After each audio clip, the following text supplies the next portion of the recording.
Okay. All right.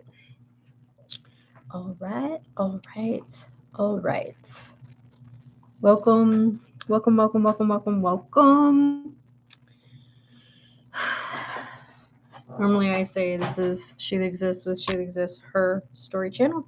However, it's Sunday. Sunday. And it is October 26th of the Gregorian timeline, 2025. So I'm Reverend Kerrie D. Stone, and this message tonight, this Sunday ministry message, yeah, that's better. This Sunday ministry message is going to be a little bit different tonight. Just a little bit, not too much. So for those of you all who are new to this channel,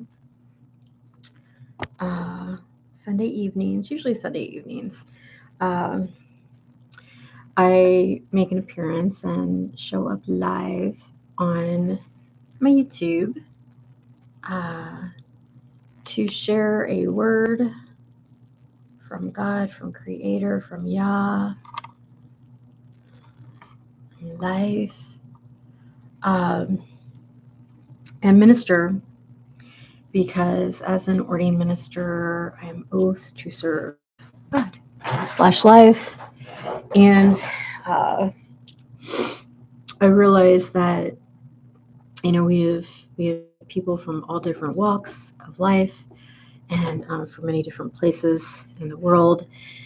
And life can be rough sometimes, right? Life can be a little bit choppy. The road is not always smooth.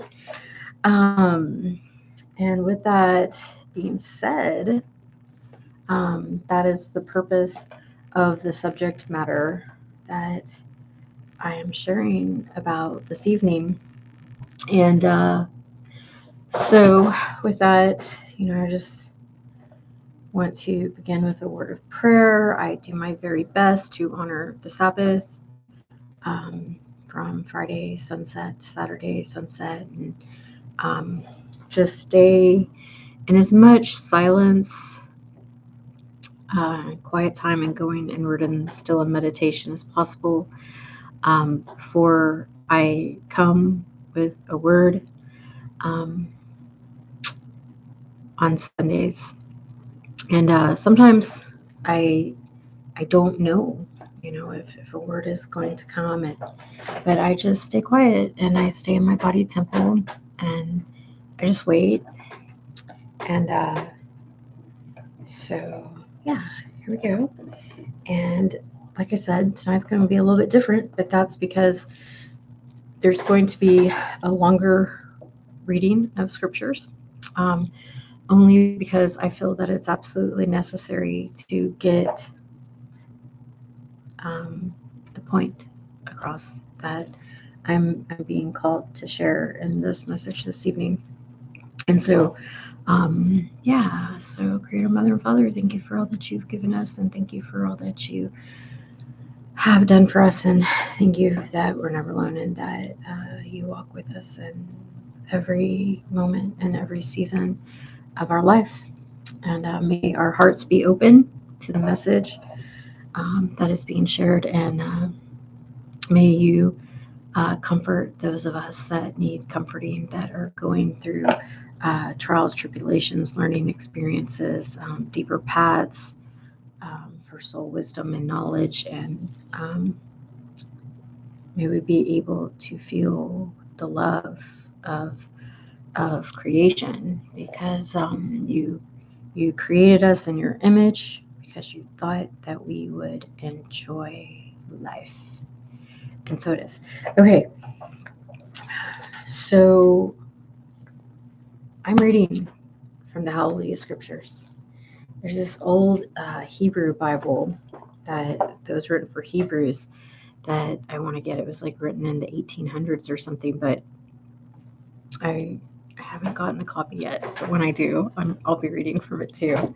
Okay, so bear with me and be patient as I read from Yohanan, John 20 and 21 tonight, because it's got a lot of good in it. And so I'm actually going to read both chapters, and because the title and the message this evening is, or wherever you're at right now, for me it's almost 7:00 in the evening, is about the character and qualities and essence and nature of Yahushua, and how we can depend on Yahushua, because Yahushua's character is tried and true, and his nature, that's what we're going to be diving into tonight. Yahushua means the one who self-exists and delivers. I've been walking with Yahushua for 33 years as far as my deliverer, my master teacher, my go-to, and that's probably why I'm still here, because the character and nature of Yahushua is tried and true. So, all right, let's get to the reading. And then after the 2 chapters of the reading, I will share the depths of the message in a greater way that is coming through. And hopefully this will minister to those it's meant to reach, and subscribe to the channel, because I'm always coming with so much goodness and wisdom and important things that matter right now for the time that we're in. So, starting with John, Yohanan, chapter 20. Okay. And on one of the, I don't even know how to say this word, Shabbathoth. I know that means Sabbath. Let me look it up really quick and see if that word is up there. Yeah, Sabbaths. Okay. So on one of the Sabbaths, Miriam from Magdala, okay, who knew that her name wasn't Mary, that it was actually Miriam. So, and the one of the Sabbath, Miriam, Magdala, came to the tomb in the morning when it was still dim, meaning the sun wasn't fully out, and saw that the stone had been removed. This is after Yahushua's death and his burial in the tomb. So she ran and came to Shimon, Kepha, that's Simon, and to the other Talmud, the disciples, the taught ones, the initiated ones, who Yahushua loved, and said to them, "They have taken the Adon, the master, out of the tomb." So she goes to visit his gravesite, and she's like, "Oh no, he's gone. They removed him." So she ran and came to Simon Kepha and said, "They've taken the Adon out of the tomb, and we do not know where they laid him." So she's like basically saying, like, they stole his body. Where is he? Then Kepha and the other Talmud, the taught ones, the disciples, the initiated ones, they went out and they were going to the tomb. And the two were running together, but the other Talmud, the disciples, the initiated, the taught ones, outran Kepha and came to the tomb first. And stooping down, he saw the linen wrappings lying, but he did not go in. Then Shimon Kepha came, following him, and went into the tomb. And he saw the linen wrappings lying, and the cloth which had been on his head, not lying with the linen wrappings, but folded up in a place by itself. So then the other Talmud, the disciples, the learned ones, the initiated ones, who came to the tomb first, also went in, and they saw and believed. So they saw and believed. For they did not yet know the scripture that he has to rise again from the dead. It's really that. I think I'm gonna like just kind of fill in crucial points as I'm reading. That's kind of how it's going to be a little bit different tonight, because they didn't know the scripture that he had to rise again from the dead. Their master, their deliverer, their teacher.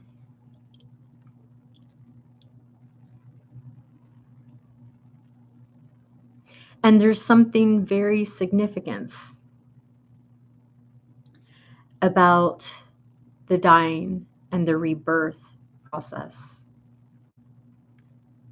Therefore, the Talmudim went away again by themselves. But Miriam, also known as Mary Magdalene, was standing outside by the womb, weeping. She loved him. Then, as she wept, she stooped down to the tomb, and she saw two messengers, angels. She saw two angels, two messengers in white, sitting, one at the head and the other at the feet. Now, see, there's a significance in that as well. Why were there two messages, and why was one at the head and one at his feet? Where the body of Yahushua had been laid. And they said to her, "Woman, why do you weep?" Today they'd be like, "Girl, why do you weep?" At least we got called women back then, right? She said to them, "Because they took away Adonai, her master, and I do not know where they laid him." I mean, how many of y'all would be crying if you go to the gravesite of your loved one and their body is missing? You'd be like, "Oh my gosh, they stole the body of my loved one. It's missing." I'd be crying too. All right.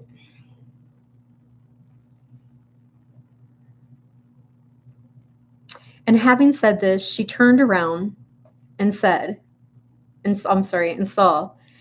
Having said this, she turned around and she saw Yahushua standing. But she did not know that it was Yahushua. Yahushua said to her, "Woman, why do you weep? Whom do you seek?"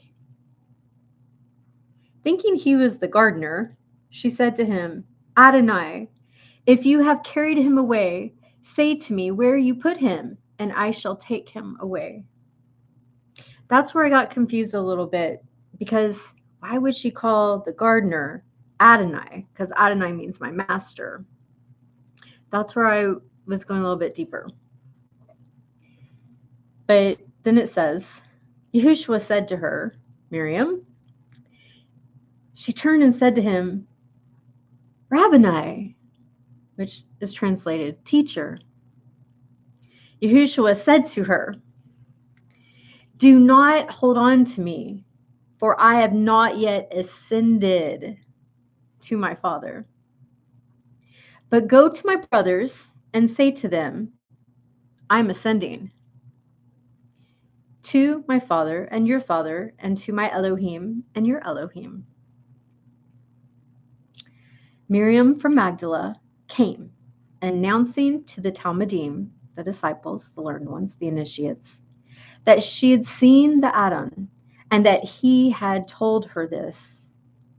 When therefore it was evening on that day, on one of the Sabbaths, when the doors were shut, where the Talmudim met, for fear of Yahudim, the Jews, Yahushua came and stood in the midst and said to them, "Peace to you." And having said this, he showed them his hands and his side. Because remember, he was pierced. The Talmudim, the disciples, the initiated ones, therefore rejoiced when they saw the Adon. Then Yahushua said to them again, "Peace to you. As the Father has sent me, I also send you." Some of us are being sent. There are plenty of us who have been called and chosen. And not only are some of us being called, Some of us are being chosen for such a time as this, but we are even being sent to places and sent into rooms to bear witness, to give messages, to teach, to share, to observe, to witness, to watch, to learn, because Yahushua is sending us. So let me go back to that then. Okay. Then Yahushua said to them again, peace to you, as the Father has sent me, I also send you. And having said this, he has sent me, so I totally relate. And having said this, he breathed on them. Now, how many of us would freak out or just like go into shock or like, that was weird, that somebody was breathing onto them? Like, if I just came up to you and I was just like, but it says that he breathed on them and said to them, receive the Ruach HaKodesh. The Ruach HaKodesh is the set-apart spirit, okay? In Hebrew, it is a feminine word, okay? And as for the mother, the feminine aspect of life and creation and creator. And he breathed on them and just said, receive the Ruach HaKodesh. That is the set-apart spirit, okay? And this is essential in life to receive the set-apart spirit, because that was one of the reasons why Yahushua had to ascend, so that the disciples, for the initiated ones, so that they could receive the set-apart spirit, because we're called to live set apart and to be in the world but not of the world, so that we can fulfill the mission and the teachings and the purposes of why Yahushua came. It says, if you forgive the sins of any, they are forgiven them. That's huge. Like, if you forgive, those people's sins are forgiven. Talk about empowerment. Yahushua empowered us. If you forgive the sins of any, they are forgiven. That's empowering. Okay, so Yahushua's nature is he empowered us. That's huge. His character is that he empowers us. If you retain the sins of any, they have been retained. But Toma, called the twin, one of the 12, was not with them when Yahushua came. So the other Talmudim said to him, we have seen the Adon. But he said to them, unless I see in his hands the mark of the nails, and put my finger into the imprints of the nails, and put my hands on his side, where he was pierced, I shall by no means believe. So he had to see to believe. And after 8 days, his Talmudim were again inside, and Toma with them. Yahushua came, he manifested, he appeared to them again. He materialized before them again. And this is after his death, y'all. So it says, okay. It says, Yahushua came, the doors having been shut, and he stood in the midst and said, peace to you. Then he said to Toma, bring your finger here and see my hands, and bring your hand and put it into my side. And do not be unbelieving, doubting Thomas, but believing. What is that? That's a shift in perspective. That's a shift in consciousness. To go from unbelief to belief, right? It's a mindset. It's a shift in consciousness. It's a shift in awareness. It's a shift in perspective. And I have a video about what miracles are. And I shared before that miracles are shifts in consciousness, shifts in perspective. And when you can have a shift in consciousness and perspective, it creates instant miracles. So Yahushua says, and do not be unbelieving, but believing. What if we could put away our doubts for just a second, for just a moment? Because so many people are full of doubt. They say, I doubt it. I doubt it. I doubt it. And then words have power. Words have meaning. As we speak, we create. In the beginning was the Word Word was with God, and the Word, that's the power of the spoken word. In our tongue, we have the ability to create life or death. So what if instead of saying, I doubt it, or I don't believe that, what if we just shift in our consciousness and our mindset and just not only choose to believe, but to know? What kind of shift or change would that happen in our own world, in our own lives, in our own outer reality, by having that shift of consciousness and that change within? And Toma answered and said to him, Adonai and my Elohim, my master and my God Almighty. Yahushua said to him, Toma, because you have seen me, you have believed. Baruch are those who have not seen and have believed. And Baruch is like it's the Hebrew word for blessing. However, in Hebrew, the words have deeper meaning and they're more of a vibrational frequency. So when you say Baruch, you are actually speaking out the vibrational frequency of professing life and abundance and prosperity and healing and wholeness over someone, like shalom. And so Yahushua said to him, you have seen me. Because you've seen me, you believe. But Baruch are those who have not seen and have believed. So there is a gift for us to receive when we can take our doubt and we can just put it on a shelf and just choose to believe without having have seen the outcome, without having to see the end results. And you can use that for any situation of your life, right?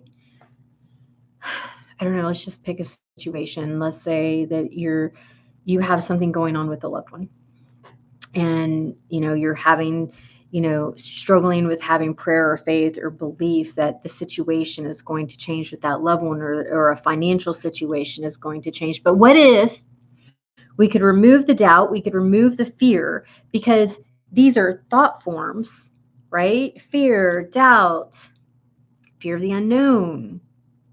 Okay, so what if we can shift that and transmute that from unbelief to belief, from doubt to knowing, or doubt to faith to knowing? It's like doubt, belief, faith, knowing.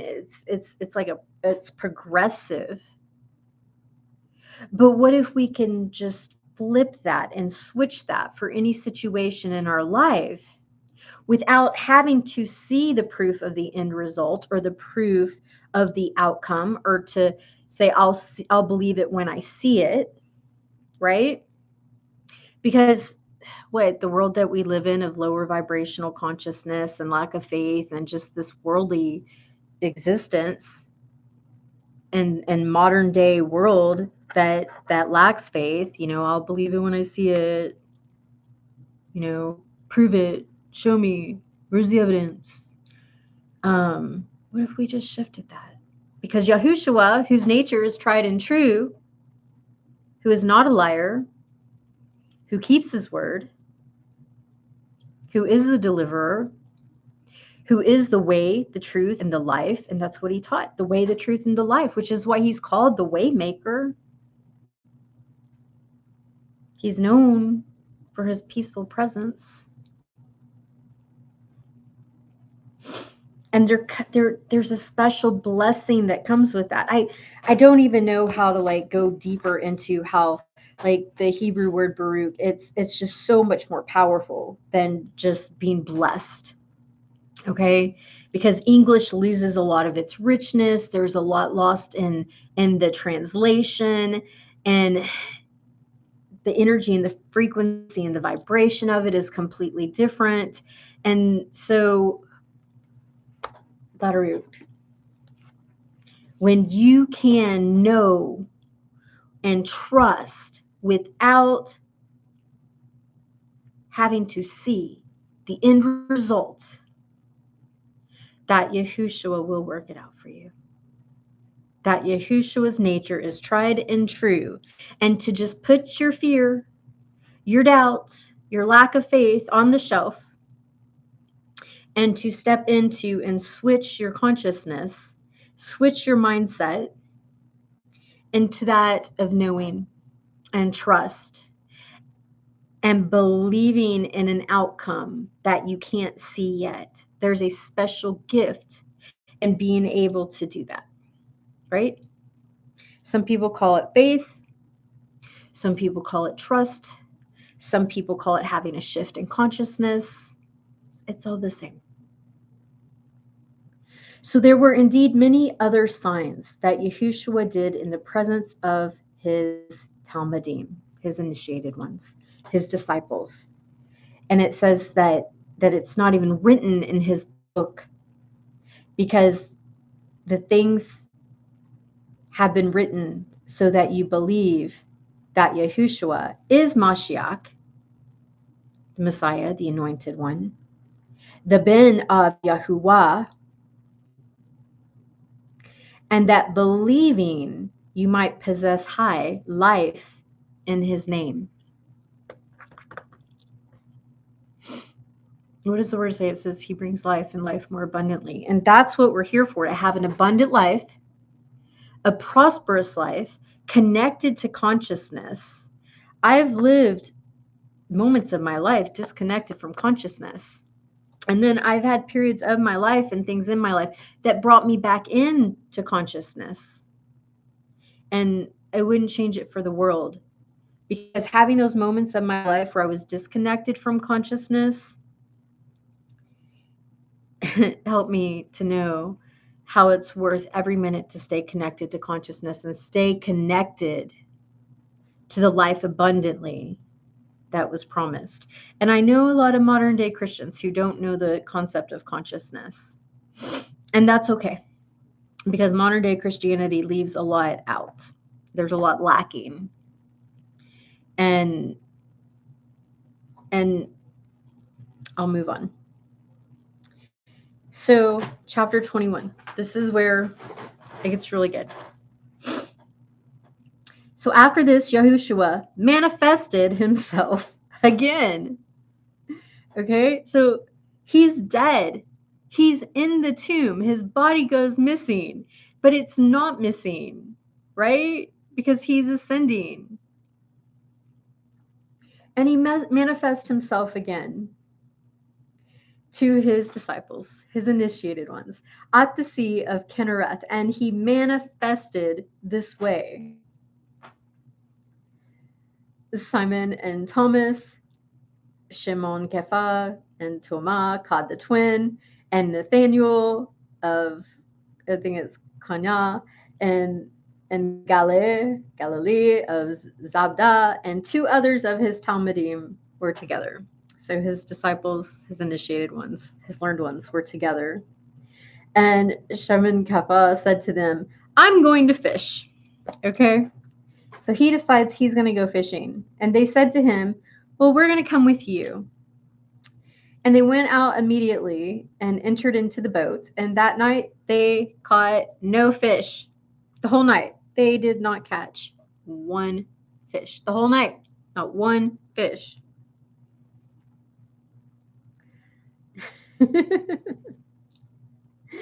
But when it became early morning, Yahushua stood on the beach. However, the Talmudim, his disciples, his learned ones, his initiates, did not know that it was Yahushua. Here he is manifesting again, just materializing from the dead.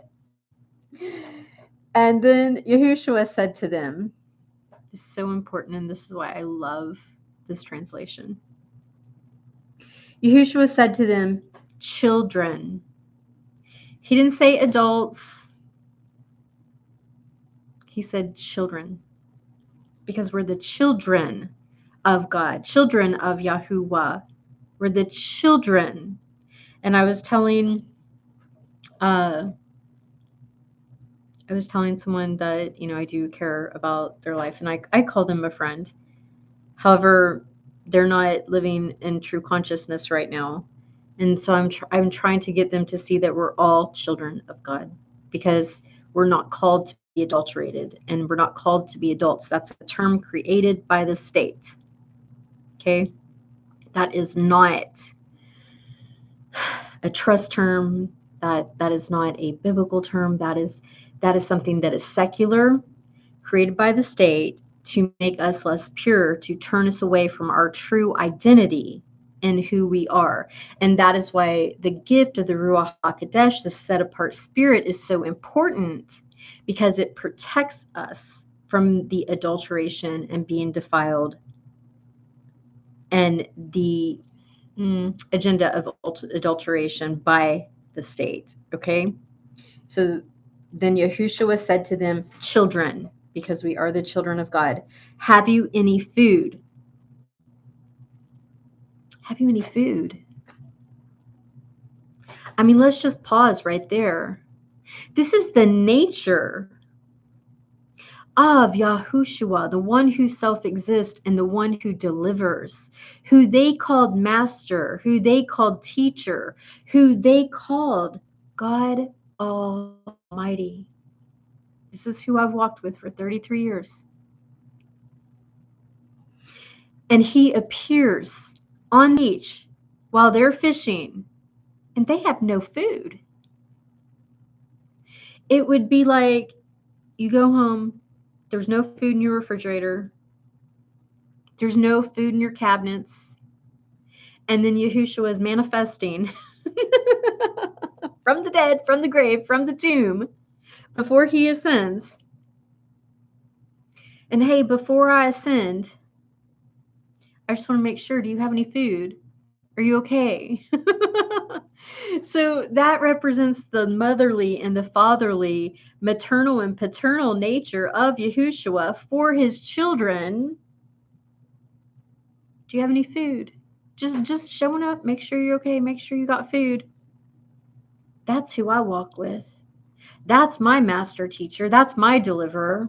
That's who I've walked with as a child of God, as an ordained minister for 33 years, who I probably knew as a child and I just didn't know it. And he's appeared to me in my 30s, and that manifested and materialized in my bedroom. And that was a very significant time for me. But this is his nature. Do you have any food? And the reason why I just felt so called to go into these 2 chapters tonight, because one, I'm in a group that's like a support group for people of faith, and that was the reading for today. I think it was John chapter 20, and we were to read it and then write about how it applies to our life and our business. And I thought, this is huge, because I recently met a new acquaintance online, and she said to me that Medicare cut her alternative Medicare program, cut her grocery funding by like $75 or something. And then she made a comment about, how she was, what word should I use? Not the F word, not screwed, but basically she was very concerned that she wasn't going to have food, right? And that's why you walk with Yahushua, because Yahushua cares if you have food. He says, can you imagine like starving, going without? But this is Yahushua's concern for the children of God, the disciples, the taught ones. And this is why I walked with Yahushua for 33 years, because he's concerned whether we have food. And so he says to them, do you want to count on the government? Or do you want the government that enslaves people, the government that imprisons people, the government that controls people and creates systems of control? Or do you want to go to Yahushua, the waymaker, whose way is freedom, whose way is empowerment, whose way is deliverance, whose way is true education? The true meaning of education means to lead out. So do you want to put your trust in men? Because the word says that if we put our trust in men, that we're cursed. But when we put our trust in Creator, in God, in Yahushua, we are Baruch. We are beyond blessed. So do you want to put your trust in a system of men that don't care about you, don't care about your children, will put you and your family in prison or a concentration camp in a heartbeat, lock you up in jail, take your children, steal your children from you? Do you want to put your trust in that? Or do you want to put your trust and belief without seeing him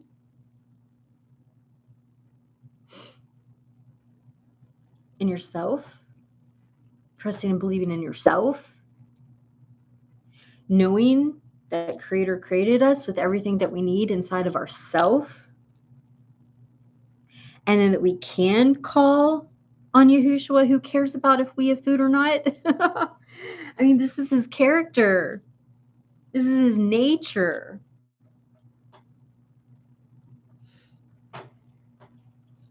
They answered him, no. They had no food. And he didn't say, too bad, how sad, ha ha ha. I'm just showing up to watch y'all suffer. I'm just showing up and manifesting and materialize to watch you be in fear and just to freak out and go into a frenzy about how you're going to get food. I'm just standing here on the sidelines at the beach watching y'all suffer and go into fear mode because of scarcity and lack and not enough. How many of y'all have friends who've done that? So-called friends who they watch you suffer. They watch you go through things and they call themselves friends, or they're your friends on social media, or, you grew up with them or went to school with them or whatever, and they hear that you're going through something and that you don't have, or that you lost something. And how many of y'all know those people who they just stand by, watch you suffer, watch you go through loss, watch you go through scarcity, watch you go through a health crisis and not show up and not help you at all? Those aren't real friends. Yahushua sticks closer than a brother. Yahushua is closer than a family member. So no, he didn't manifest and materialize and show up at the beach to watch them suffer because they didn't have any food. This is what he did. This is what he did. He didn't watch them suffer. He didn't say, ha, you should have been listening to me the first time. He didn't say, ha, told you so. This is what he said. Because they don't have any food. No fish.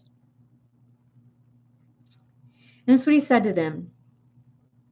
He gave them direction. He gave them guidance through his wisdom, through his knowing. Yahushua was the ultimate mystic and the ultimate metaphysician and metaphysical practitioner. I'm just earning my master's in metaphysics. I have a master in consciousness. I'm a PhD candidate. Been walking with Yahushua for 33 years. Don't know what I would do without that. However, Yahushua is the ultimate master metaphysician, metaphysical practitioner, soulologist, mystic, visionary teacher, the ultimate. So this is what he said. He said, throw the net on the right side of the boat and you will find fish. So they threw the net on the right side of the boat, and they were no longer able to draw it in because of the large number of fish, meaning that net was so heavy and so full of fish that they couldn't even draw the net back in. And this is where this scripture is so powerful for entrepreneurs, those who are starting creator-based, God-based, Christ-centered, soulful businesses who have been called by Creator with the entrepreneurial spirit to have a relationship with Yahushua. Because the mystery, I'm going to start teaching on the mysteries of life and the mystery of God, mystery of Yah. Yah in Hebrew means the giver of life. And I'm going to go deep into the mysteries. This is just the beginning.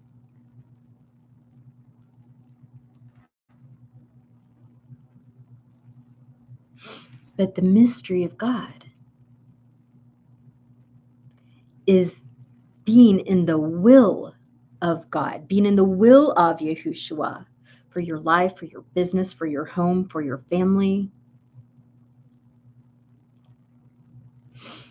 And when you are called to start a faith-based business, a God-centered, Christ-centered, Yahushuan-centered, Creator-centered business, because you've been given that entrepreneurial spirit inside of you, it is so important to be in the will of God for your business, of Creator for life, because that's where the mysteries unfold. Like I said, Yahushua is the mystic, the man, right? total metaphysical, mystical man. Okay? I'm fully God. Fully divine.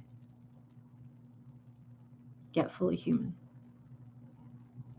And that is the mystery of God, is being in the will of God and knowing the will of God. And to know the will of God for your life, especially when you're being called as an entrepreneur to start a business and to have a service-based business that is Christ or Yahushua or God or Creator centered, you have to have a lot of alone time with Yahushua and go inside and meditate and connect within in your inner body temple practices to be able and to discern and to know the will.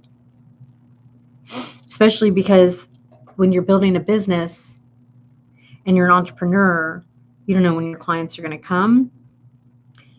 And a lot of people get caught up in scarcity and lack and stress and not having enough. And then, a fear of not being able to take care of themselves financially, having to go back to work, get a job, have to shut down their business, being homeless, not being able to take care of themselves. But here these disciples were fishing all night long. Can you imagine?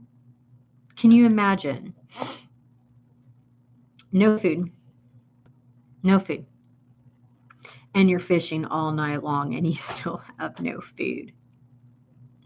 Okay, most people would already freak out.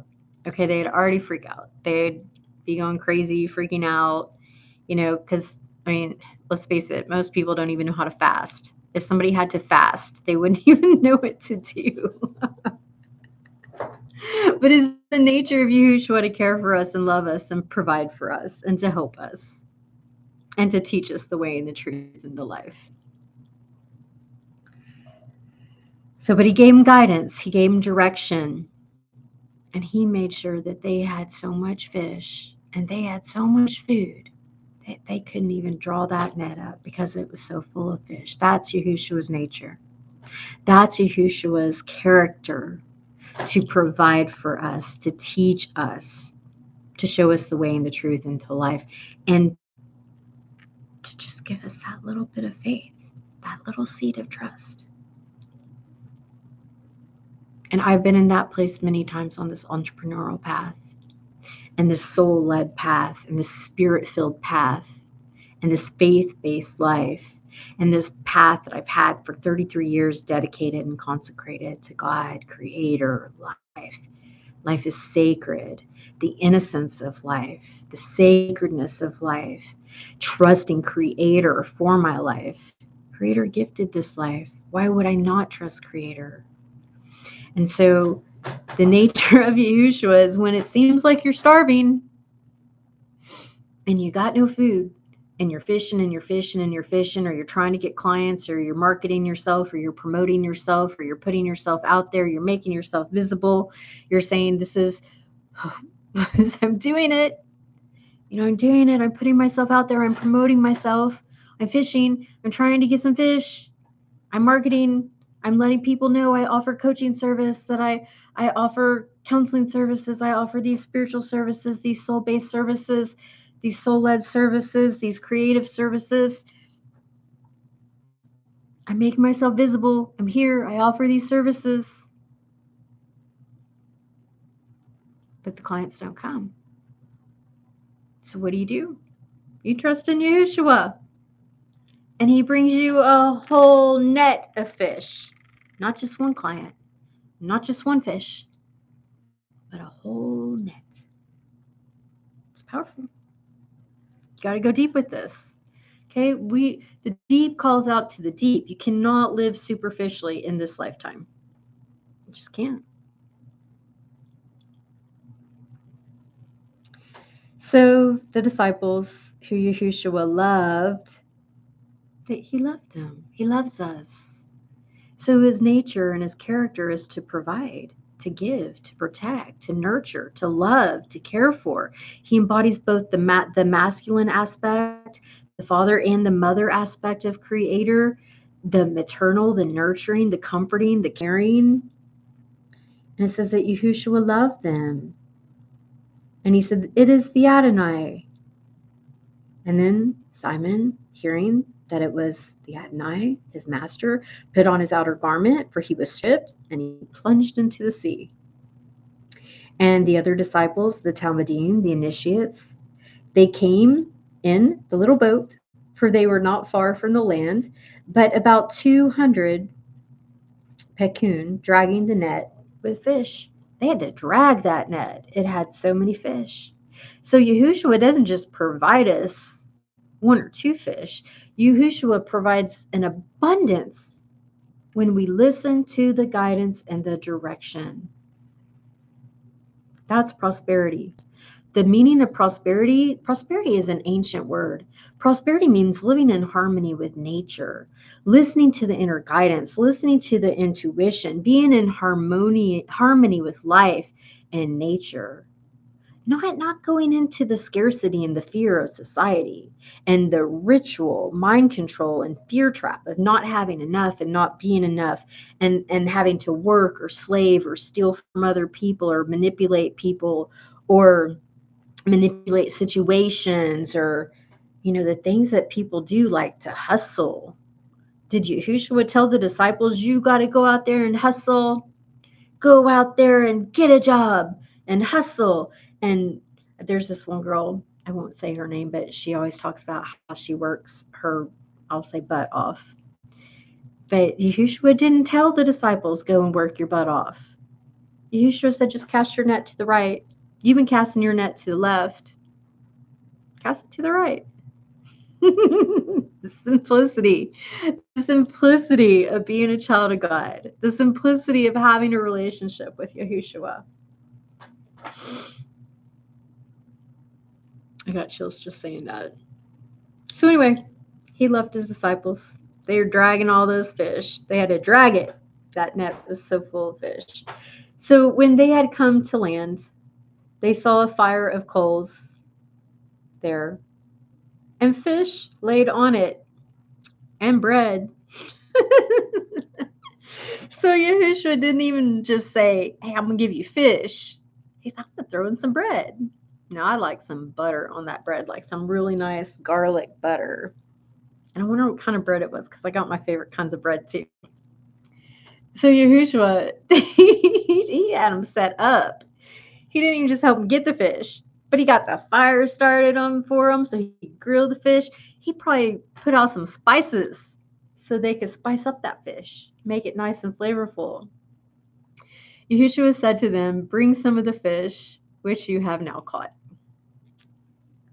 And Simon went up, dragged the net to the land, and it was filled with 153 big fish. Not 153 small fish, but 153 big fish. That's some fishing. That's some provision. That's the nature and the character of Yahushua. Not just give you a little, but life abundantly. Life abundantly, overflowing when we listen, when we believe without having to see the outcome first, when we believe without having to see the evidence, when we trust in our knowing that we're created to connect to our Maker, and when we connect to our Maker and not this world that we are provided for. In Hebrew, it's Yahuwah Yireh. It means the giver of life is our provider, not man, world, not your boss, not your job.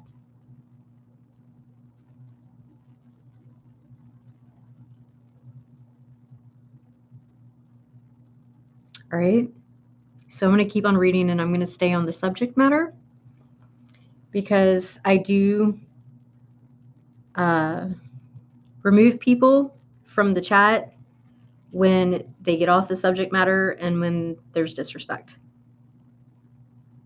So this is not a platform of debate. This is not a platform of religious division.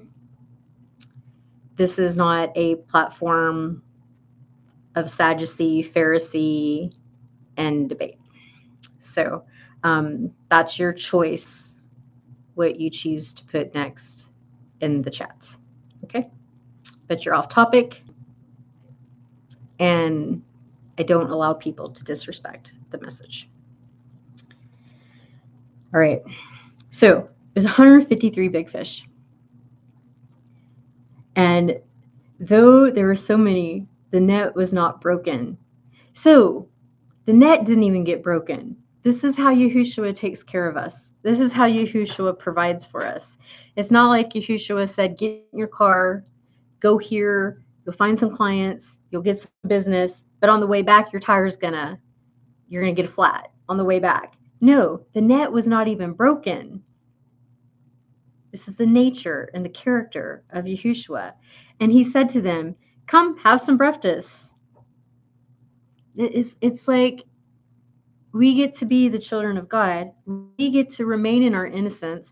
We get to stay in that childlike place of trust instead of having to go into fear or having to go into situations where you have to sell your soul to survive, or you have to sell pieces and parts of yourself or your innocence just to maintain or to survive or put a roof over your head or to have enough. But he's like the perfect mom, the perfect dad, and just says, come on, let's have breakfast. And not one of the Talmudim, the disciples, the initiated ones, had the courage to ask him, who are you? They knew it was the Adonai, because they knew that their master, their creator almighty, their God almighty, was their provider, always showing up for them, even after his death, before his ascension. That's his character. That's his nature. So I want to encourage everybody, if you don't know Yahushua, to start a relationship. Just like you would with your mother or your father or a friend or your children or your dog or your cat. Just begin a relationship so you can come to know his nature and his character for yourself.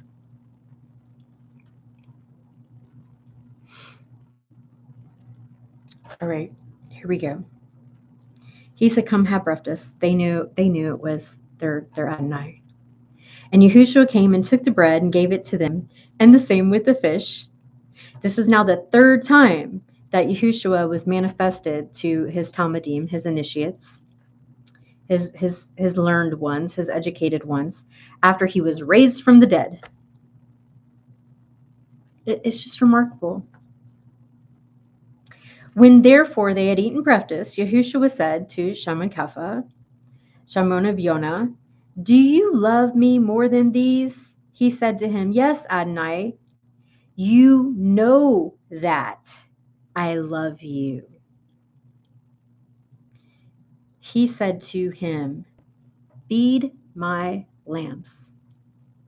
Now, there was a comment in the chat that said a certain scripture is the key to the true church. So I'll incorporate that into the message, because this is the key to the true church. Okay, this is the key to the true church. And the church is symbolic of the bride of Christ. The church is symbolic of the body of Christ. And so Adonai, he said to him, yes, we love you. You know that I love you. And he said to him, feed my lambs. That's when you know someone is a true blue part of the church, a true believer, a true knower. Because they're not going to take from the people. They're going to nurture the people. They're going to feed the people. They're not just going to take. Oh, give me your tithe. He said, if you love me, feed my lambs. Because the character and nature of Yahushua is to provide, to feed us, to nurture us, to care for us. The Ruach HaKodesh is the comforter.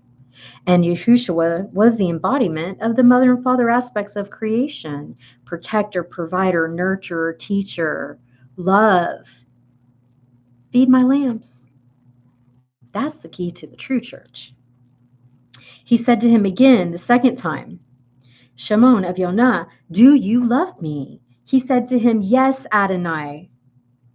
You know that I love you.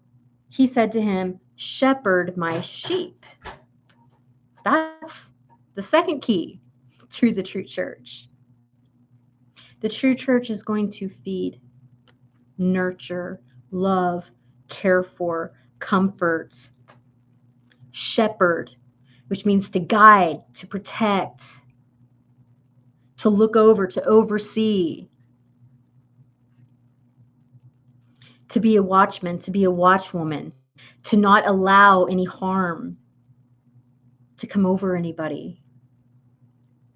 That's the key to the true church.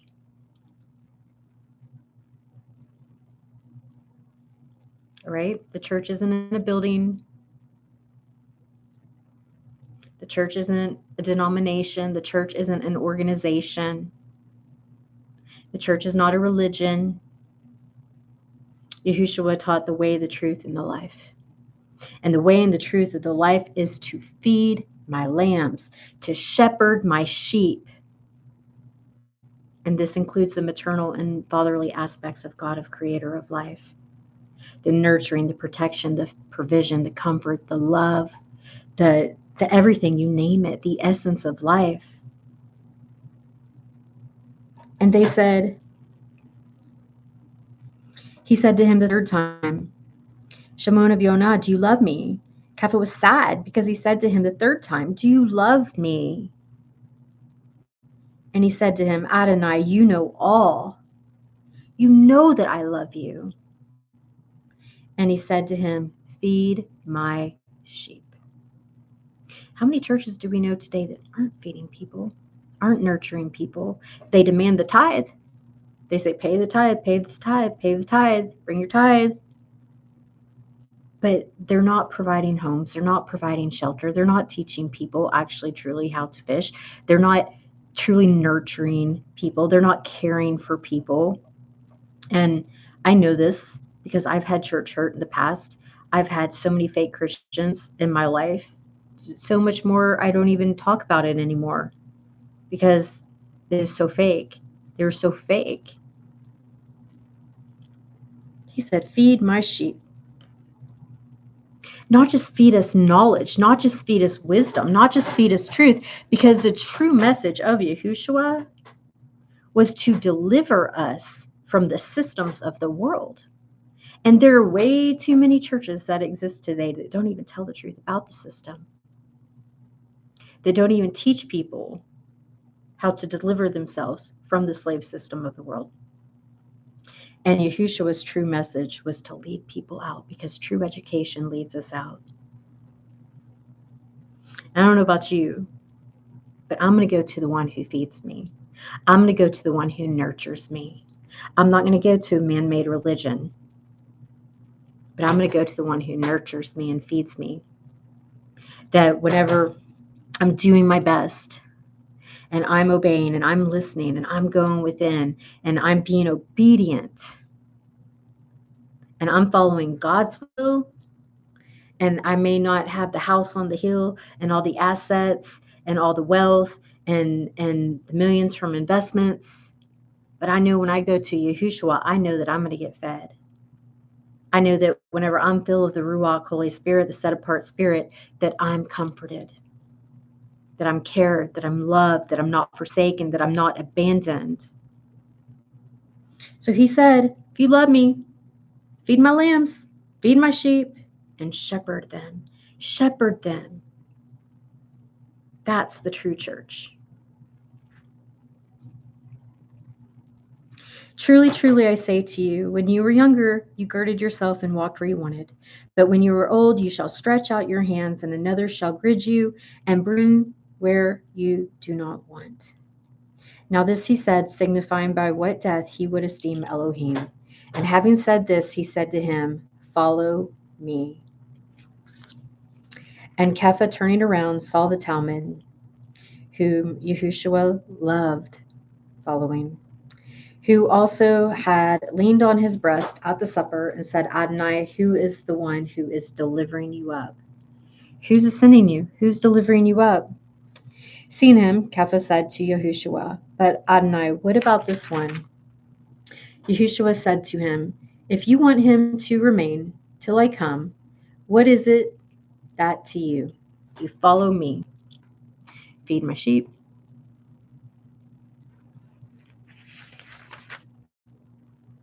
Feed my lambs.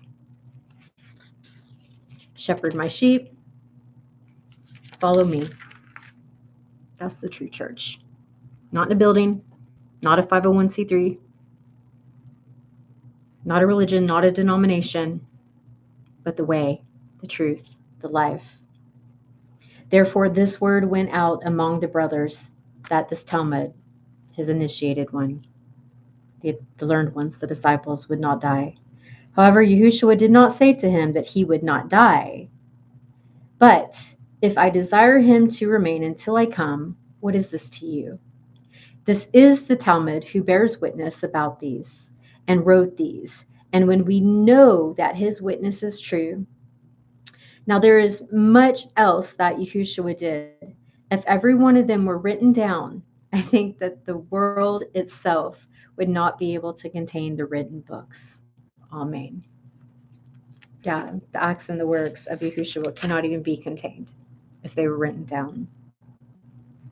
So I share this because there's a lot of false teachers, and there are many people who call themselves master. But you have to look at them.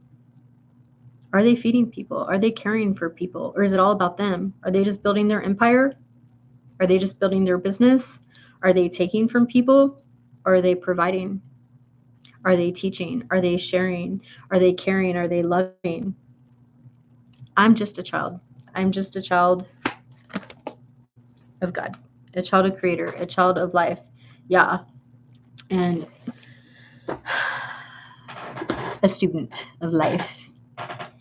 So with that being said, I always mention, okay, Steve Nobel wrote this book. And in this book that Steve Nobel wrote, he said that in 1495, a peasant had to work 15 weeks of the year to earn money needed to survive. Okay, so this was in 1495. Okay, we're in 2025 now. But in 1495, a peasant, you know, like the peasants down here in the hierarchy, not up here in the elite, but the peasants, had to work 15 weeks of the year to earn the money needed to survive. 15 weeks a year, okay, to survive. 15 weeks a year, okay? Now we live in a time where people are working 40 to 60 hours a week. Not out of the year. Just to survive. Okay, so in 1495, people were working 3 months out of the year to survive. Now we have people who are working every day, all day, every day, all day, 40 to 60 hours a week just to survive. And then it said that in 1564, it was 40 weeks out of the year to survive.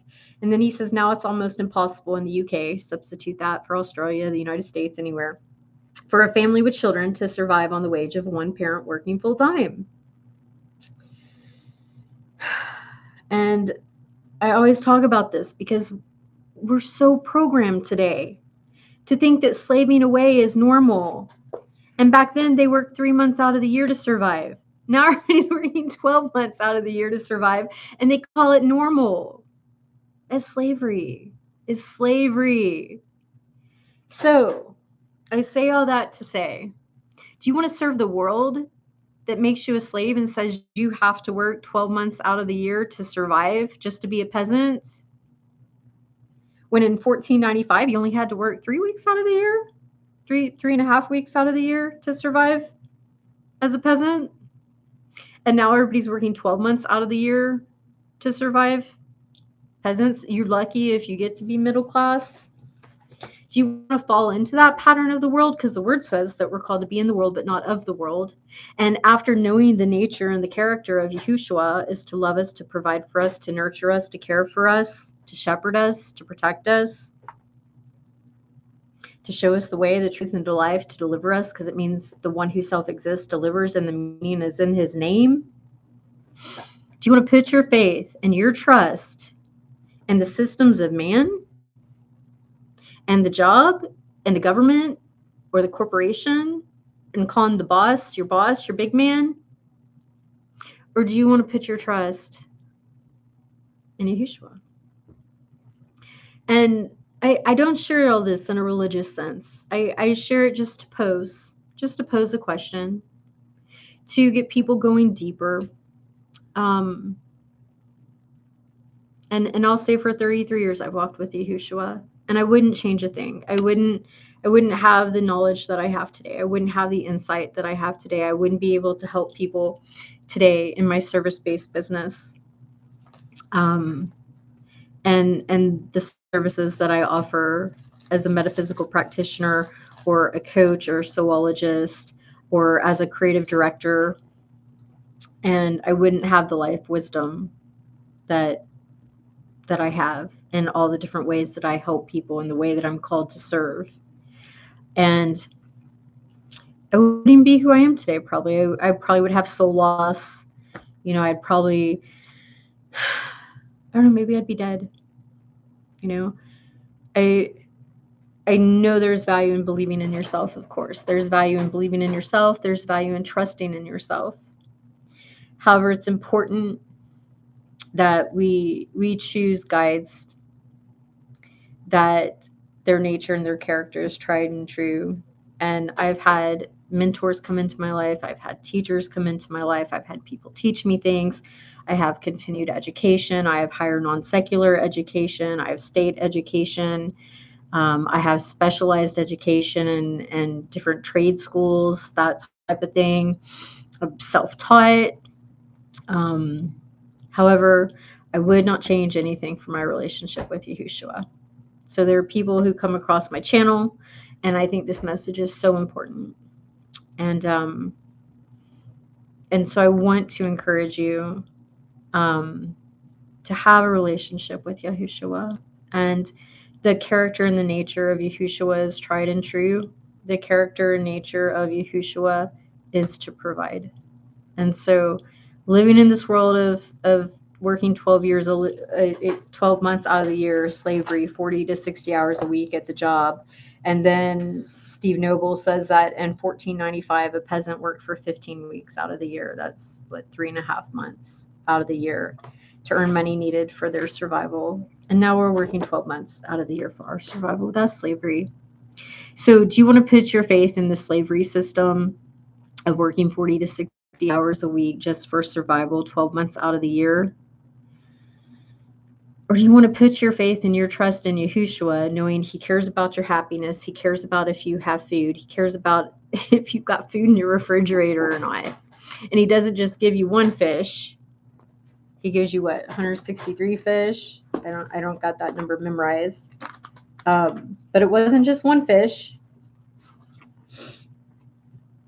153 big fish. 153 big fish. So I don't know when it was. I think it was 2014, 2015. I was working at this restaurant part-time. And I was putting myself through school, continuing my education. And my coworker, I don't know how the conversation started, but it was at a restaurant. And I said, God is my provider. Today I would just say Yahuwah Yireh. which means the giver of life is my provider. But back then I was like, God is my provider. And my coworker, who I thought was my friend, you look back and you see like who your true friends were and your true friends weren't. When you come out about your faith and you actually, live your faith, and you live your faith despite what people say, or if they turn a blind eye or just turn away or turn their backs on you or betray you. And the fake friend that acted like a real friend at the time said, God may be your provider, but this job is my provider. What are you going to do when the job or the company shuts down? What are you going to do if you get fired from that job? What are you going to do if you get sick and you can't work that job? What are you going to do if your body starts failing you and it's a job that you're having to use your body and it's really fast paced and your body can't keep up because you have a sickness or you have a surgery? So is that job your provider? Because I said to my coworker that God is my provider. She said, God may be your provider, but this job is my provider. This company is my provider. That's a scary place to be when you're looking at fallible, corrupted people who don't care about you, who you're their slave because you make them wealthy. That's a very dangerous, scary place when you're calling someone your provider that you're slaving for. And it was a waitress job, so we were just working on tips, making like $2 an hour or $2.13 an hour. So that's a scary place when you're building someone else's wealth, slaving for them, and calling them your provider. What does that say about where you're at in your mindset as far as believing in yourself, trusting in yourself, operating in the gifts and talents that Creator has given you? Go deep with this message. We're here to go deep, and the deep calleth out to the deep. And I'm not here for the people who dwell at the surface. I'm not here for the surface dwellers. I'm here for true souls that honor their life as sacred, who are on their journey of going inward, because it's a personal inward journey. It has nothing to do with religion. It has nothing to do with anything man-made. Because this is your life. At the end of the day, it's your life. So are you going to look to man as your provider? Or are you going to look within, connect to your gifts and your talents within, because Creator makes us divinely with everything that we need for our life path to be provided for, to have more than enough, because the promise is not just eternal life, but it's a life of abundance and a life overflowing. And you got to look. The word says that when you put your faith and trust in men, you're cursed. But whenever you put it in God, Creator, and you turn back to Creator, because the world wants us to put our attention on the system, on the corporation, on the scarcity, the lack, the false lords. Your landlords are the false lords. It is what it is. So do you want to put your faith and trust in the systems of men, the government, the corruption, depend on the government for your needs to take care of you? Or do you want to have a relationship with Yahushua, whose nature is tried and true, who loves you, who provides, who is maternal and paternal, has attributes of mother and father, provider, protector, nurturer, comforter, and for him to just breathe the gift of the Ruach HaKodesh, the set-apart spirit, onto his initiated ones? How powerful is that? And that's the message. So, closing with prayer. We have not because we ask not, but we don't have to beg. So as I close this with prayer, if anyone has any genuine prayer requests, put them in the chat or message me, because I do pray for those who connect in a sincere way. And I don't give any energy ever to debate. I don't give any energy to any Sadducee, Pharisee kinds of things, or, division, religion, denominations. debate, because at the end of the day, you wake up to yourself, you go to bed with yourself, and anything that causes strife or separation or division, just don't give my energy to any of that here, because so many are struggling, so many are in survival mode, so many are living with broken hearts, or they've lost family members that they love, or they've lost children that they're separated from, people who have survived abuse. So I focus on what's important, and I focus on what matters. And what mattered to Yahushua is if you love him, if you love him, you'll feed my sheep, feed my people, you'll shepherd them, and that's the true church. So, yeah, closing in prayer. Just thank you, Yahushua, that you love us and that you care for us and that you comfort us and you've breathed upon us the gift of the Ruach HaKodesh, the set apart spirit, so that we can live set apart and be in this world but not of this world, and to continue to have a relationship with you as your disciples, your initiated ones, your chosen ones, and that you continue to teach us the mysteries of God and life,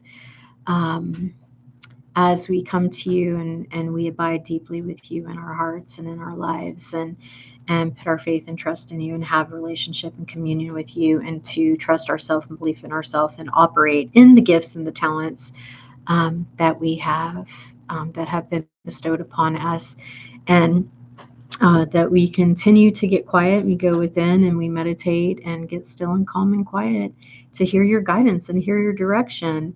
And thank you that when we're fishing on the left side of the boat and we're not catching any fish and we don't have any clients or nothing is showing up for us, or our pantries are getting empty and the refrigerator's getting empty or the bank account is getting empty, that all we have to do is get still and listen to you, and you re-guide us, you redirect us, and I just pray right now that those under the sound of my voice would be able to hear and know and to discern the voice of Yahushua, so that when they're fishing to the left side of the boat and they need to go to the right side of the boat, that they'll get that direction from Yahushua, because our steps are ordered.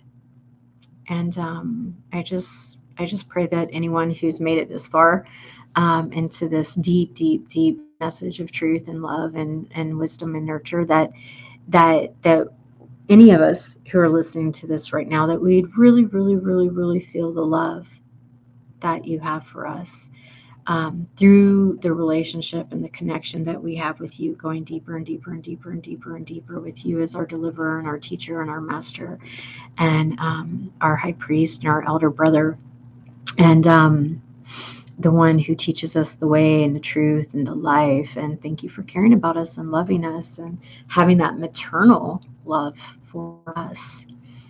And so it is. Yeah, so it is. And so I want to say, just be really careful about, people that you listen to, or teachers that you listen to,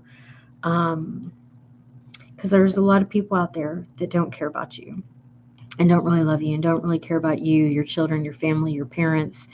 And care is a really rare gift these days. And I've don't want to say it's like a gift and a blessing and a curse, like, because I do care and I have a lot of love for people, and I absolutely do care, because I've been walking with Yahushua for 33 years. So just be careful, because there are a lot of people out there that they seem like they care, and but are they really nurturing? Are they really feeding? Are they really teaching? Or are they just building up their own empires?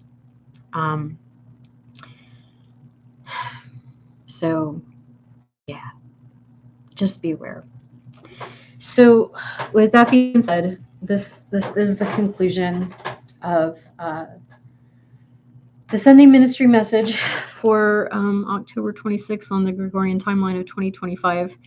And it's taken a lot for me to get here at this place in my life. I didn't just show up here overnight. It's it's been 5 decades of life, over 3 decades of constant learning and having a relationship with Yahushua, and 33 years. And I guess that's a significant number because that's when he began his public ministry, and I've worked 33 years with him. And it took a lot to just surrender to my own calling. It took a lot to believe in myself. And so I want to encourage everybody to believe in yourself. You know, we don't hear enough to believe in yourself and to love yourself and to care for yourself and to comfort yourself. And we don't hear enough about the characteristics and the qualities of Yahushua as counselor and comforter. And so definitely lean into Yahushua, not just when your refrigerator is getting empty. Don't just lean into Yahushua when you don't have any fish, and fish can be symbolic of food for entrepreneurs and business owners and people who have surrendered to Creator God to start their faith-based business or their spiritual-based business or their spiritual-based coaching service or product business or anything else like that. That's kind of who I'm focused on, serving and helping people who are just completely surrendered and listening to their calling and their purpose, and just listening deep within and being obedient and taking action on that. I have an intro course that I created that I sell in my Beacon shop, and my Beacons is beacons.ai/you that exist.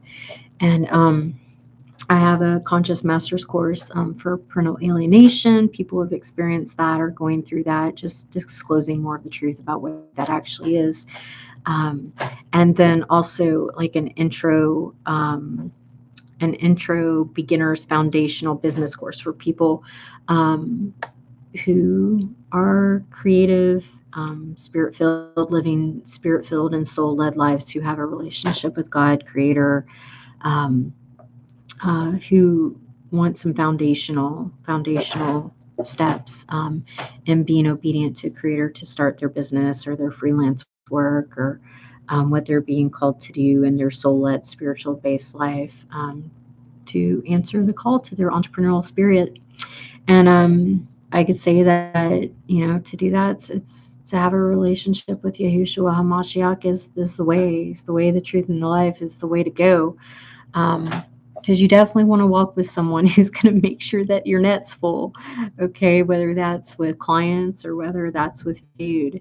Because the fish can represent clients if you're a business owner, and customers if you're a business owner, and then the fish also represent food and provision and abundance. And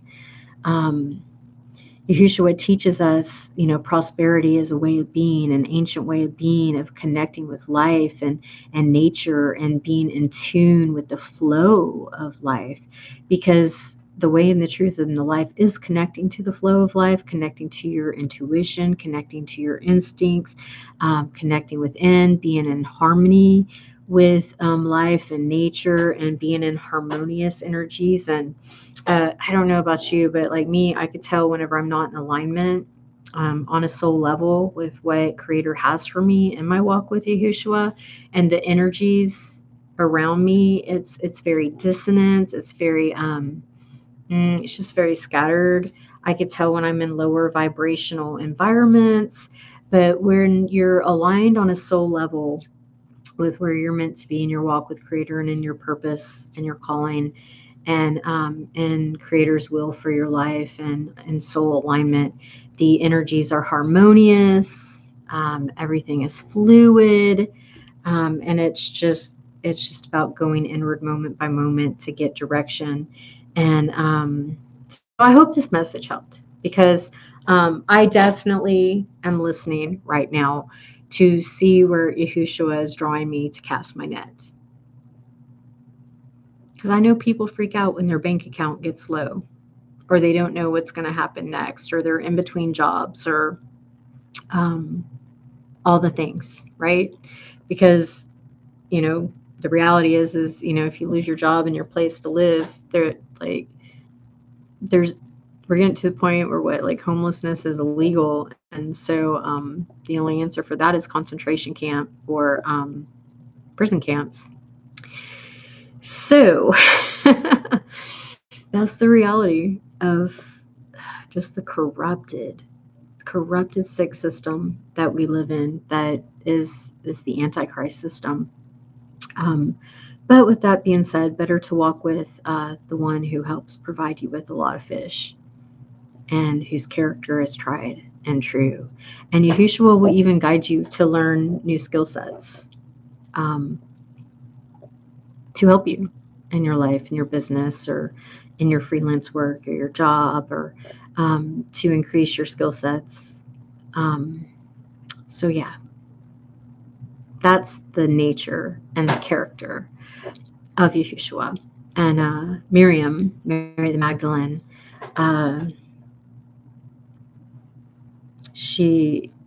her life's work as a disciple is very, very powerful, because she represents the sacred feminine aspect of life and of creation, and he represents the sacred masculine. And so I'll share more about that in the future. However, that is the message tonight, and I hope this encouraged somebody. And I pray that whoever watches this message in the future, if you're watching now and I'm right here in front of you in your life and in your world now, that in this present moment, that you would go deep, that you would just really go deep, because it's your life. It's your life. And at the end of the day, you wake up to yourself. At the end of the day, you go to bed with yourself. And at the end of the day, you're the one who makes decisions for yourself. And Creator sends us teachers. Creator sends us guides. Creator sends us messengers. God uses me as a messenger and as a teacher and as a guide and as a way shower. But at the end of the day, it's our responsibility, not in a negative way. Like I've heard parents and people be like, you have to be responsible for your life. You'd be responsible.